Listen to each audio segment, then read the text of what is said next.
त्याच्या उलट थोडंसं राजस्थान रॉयल्सचं झालं की ते नाणेफेक हरले, त्यांना बॅटिंग दिली गेली आणि त्याच्यानंतर वैभव सूर्यवंशी नावाचं वादळ चंदीगडच्या मैदानावरती घोंगावू लागलं. पहिल्या ओव्हरमध्ये पॅट कमिन्स बॉलिंग करत होता. फार मोठा प्लेअर आहे, अनुभवी खेळाडू आहे, ऑस्ट्रेलियन टीमचा कॅप्टन आहे, दर्जेदार फास्ट बॉलर आहे. 5 बॉल त्यांनी चांगले टाकले होते.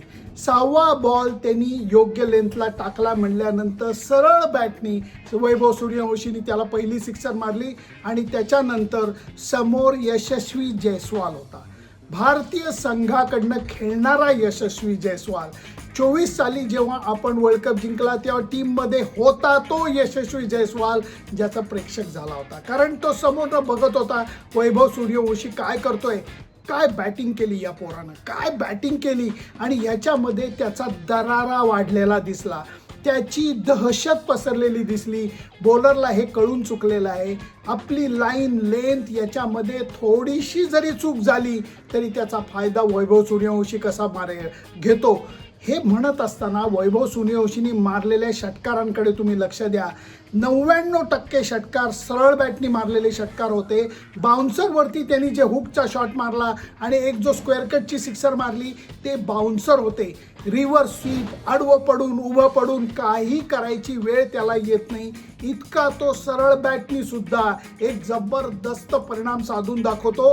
त्याची बॅट पहिल्यांदा अशी असते आणि नंतर अशी होते आणि नंतर ती सरळ येते आणि पाठीवरती त्याचा फिनिश होतो. अजब तंत्र आहे हे, अजब तंत्र आहे.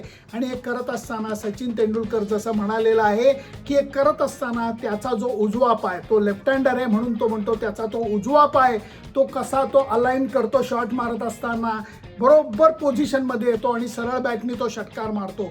त्याची बॅटिंग अफलातून होती, नेत्रदीपक होती आणि त्यांनी समोरच्या संघाचे अक्षरशः सळो का पळो करून त्यांनी सोडलेले सगळ्या बॉलर्सना चांगले बॉलर्स होते, दर्जेदार बॉलर समोर होते आणि त्यांना सुद्धा नक्की याला बॉलिंग कुठं टाकावी हे कळत नव्हतं.